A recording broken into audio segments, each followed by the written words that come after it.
नमस्कार दोस्तों, मैं विजय कसाना डिजिटल फ्री शिक्षा के यूट्यूब चैनल पर आपका स्वागत करता हूं। दोस्तों, हरियाणा स्टाफ सिलेक्शन की ओर से बड़ा नोटिस जारी किया गया है। हरियाणा की ग्रुप बी, ग्रुप सी और ग्रुप डी की पोस्टों में जो रिजल्ट जारी किया जाएगा उसका क्या प्रोसेस रहेगा, अब बड़ा बदलाव कर दिया गया है। अगर आप इसके बारे में ज़्यादा जानकारी चाहते हैं तो ये वीडियो अंत तक ज़रूर देखें। नॉर्मलाइजेशन का क्या प्रोसेस रहेगा, इस वीडियो में पूरी प्रक्रिया आपको हिंदी में विस्तार से समझाई जाएगी। और अगर आप पहली बार हमारे चैनल पर विजिट कर रहे हैं या आपने अभी तक हमारे चैनल को सब्सक्राइब नहीं किया है तो अभी इस चैनल को सब्सक्राइब कर लें, साथ में बेल आइकन को भी दबा लें जिससे हमारे नए वीडियो का नोटिफिकेशन सबसे पहले आपके पास पहुँच सके। चलिए साथियों, अब नॉर्मलाइजेशन को लेकर एक नया नोटिस एचएसएससी की तरफ से जारी किया गया है, उसी के बारे में आपको विस्तार से बताया जाएगा। काफ़ी कैंडिडेटों के जब कमेंट आ रहे थे कि नॉर्मलाइजेशन का प्रोसेस है, इसमें घपले होने के चांस रहेंगे, किसी कैंडिडेट को ये पता नहीं लगेगा कि कैसे नॉर्मलाइजेशन किया जाएगा, तो उसी को लेकर एचएसएससी ने आपका डाउट क्लियर किया है और पूरा प्रोसेस इस नोटिस में बता दिया है कि इस प्रोसेस के तहत आपका नॉर्मलाइजेशन किया जाएगा और इस हिसाब से आपका रिजल्ट जारी किया जाएगा। साथियों, इसमें स्टेप बाय स्टेप प्रोसीजर बताया गया है और जो फॉर्मूला रहेगा परसेंटाइल मेथड का वो ये रहेगा साथियों, 100 गुणा m/n। ये परसेंटाइल स्कोर जानने का जो मेथड है। m क्या है, पहले n बताया गया है साथियों कि record the number of candidate who have actually appeared in the shift, denote this number by n। यानी कि साथियों, जैसे 5000 बच्चों ने फॉर्म अप्लाई किया है और इनमें से एग्ज़ाम में बैठ रहे हैं 3000, यानी कि 3000 कैंडिडेटों ने पेपर दिया है, तो 3000 जो कैंडिडेट जितने पेपर दिया है वो रहेगी n संख्या है, वो जितने कैंडिडेटों ने उस शिफ्ट के अंदर, हर शिफ्ट का अलग अलग परसेंटेज के हिसाब से ये मेथड जो परसेंटाइल स्कोर है वो हर शिफ्ट का निकाला जाएगा साथियों, अलग अलग शिफ्टों का। तो इसमें जिस शिफ्ट में जितने कैंडिडेटों ने एग्ज़ाम दिया है उतने ही कैंडिडेट n संख्या रहेगी, उतने ही कैंडिडेटों के साथ। जैसे हम मानकर चलते हैं कि 1,20,000 कैंडिडेटों ने तीनों शिफ्टों के अंदर एग्ज़ाम दिया और फर्स्ट शिफ्ट में 30,000 कैंडिडेटों ने पेपर दिया।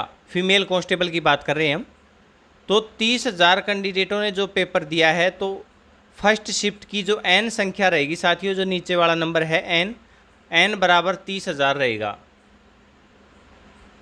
30,000 मैं छोटी संख्या में आपको बता के और समझाना चाहता हूँ कि जैसे 500 कैंडिडेटों ने पेपर दिया है तो n बराबर 500 हो गए। अब साथियों, इनमें सबके नंबर तो एचएसएससी को पता लग जाएगा कि किस कैंडिडेट के कितने नंबर हैं। जैसे अब जो फीमेल कांस्टेबल का 80 नंबर का पेपर है, आने वाले साथियों किसी भी एग्ज़ाम में ये हो सकता है, और जो ग्राम सचिव पटवारी का एग्ज़ाम है उस भर्ती में भी ये प्रोसेस होने के चांस है, क्योंकि एक शिफ्ट में तो एग्ज़ाम होने से रहा, और जिस भी भर्ती में एक से ज़्यादा शिफ्ट रहेंगी उसमें ये प्रोसेस किया जाएगा जो परसेंटाइल मेथड का है, यानी कि नॉर्मलाइजेशन का प्रोसेस है। तो साथियों, 500 कैंडिडेटों ने जो पेपर दिया है उनके नंबर आए हैं, जैसे 80 में से किसी कैंडिडेट के 65 आ गए, यानी कि जो हाईएस्ट नंबर हैं वो 65 आए हैं 80 में से, नंबर बता रहे हैं साथियों। दूसरे कैंडिडेट के आए हैं 63, तीसरे कैंडिडेट के आए हैं 62। तो इस हिसाब से कैंडिडेटों की रैंक है वो एचएसएससी बना लेगी, 65, 63, 62, 61, 60, 59, 57, इस हिसाब से नंबर का एक सीरियल बना लेगी। उसके बाद साथियों, जो 65 नंबर रहेंगे वो कैंडिडेट है वो हाईएस्ट नंबर है, यानी कि 65, तो उससे नीचे यानी कि टोटल कैंडिडेट गिने जाएंगे कि आपसे नीचे कितने कैंडिडेट हैं। तो साथियों, जो टॉपर है ना उसके 100% नंबर रहेंगे, यानी कि जो 18 तारीख की शाम वाली शिफ्ट है उसका टॉपर कैंडिडेट है उसको 100% मार्क्स दिए जाएंगे। उसके बाद जो सेकंड जो 63 नंबर वाला कैंडिडेट है तो उसके नीचे सेकंड कैंडिडेट के नीचे, क्योंकि 500 कैंडिडेटों ने एग्ज़ाम दिया है, तो सेकंड कैंडिडेट के नीचे 499 कैंडिडेट हैं। तो 499 बटे 500 गुणा 100 हो गए। अब जो भी ये कैलकुलेशन आएगी ये आप देख सकते हैं, जो भी आएगी उतने परसेंटेज इसके कैंडिडेट के नंबर हो गए। फिर तीसरे कैंडिडेट की बात करें तो तीसरा कैंडिडेट जिसके हमने 62 नंबर दिखाए हैं, उस कैंडिडेट का 498वां नंबर, यानी कि उसके नीचे जो कैंडिडेट गिने जाएंगे 498 बटे 500, क्योंकि n 500 है, 500 कैंडिडेटों ने पेपर दिया है, गुणा 100। तो जो परसेंटेज इसकी बनेगी वो हो जाएगी। इस हिसाब से साथियों, यानी कि 18 की जो शाम की शिफ्ट है उसमें पहले कैंडिडेट की 100, दूसरे कैंडिडेट की हम 98.3 मान लेते हैं, अंदाज़न है साथियों, करेक्ट आप निकाल लेना। तीसरे कैंडिडेट की 97.2, चौथे कैंडिडेट की 96.4। इस हिसाब से परसेंटेज के हिसाब से सीरियल बन जाएगा। उसके बाद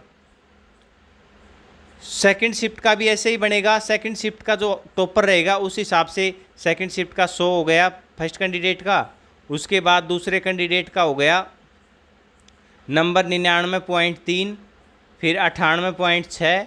इस हिसाब से सीरियल तीनों शिफ्टों के निकल जाएंगे। तीनों शिफ्टों के सीरियल निकलने के बाद साथियों तीनों शिफ्टों के नंबर को, यानी कि जो परसेंटाइल स्कोर रहेगा आपका, ये परसेंटाइल स्कोर रहेगा, वो डिपेंड करेगा कि आपका सिलेक्शन होगा या नहीं होगा। परसेंटाइल स्कोर के ऊपर ही मेरिट लगेगी साथियों। तीनों शिफ्टों का परसेंटाइल स्कोर है वो मर्ज कर दिया जाएगा, उसके बाद मेरिट, यानी कि परसेंटाइल स्कोर जिसका ज़्यादा रहेगा उसका सिलेक्शन मेरिट बेस के ऊपर हो जाएगा। तीनों शिफ्टों को मर्ज कर दिया जाएगा। तो साथियों इसमें कोई भी धांधले होने की चांस नहीं है।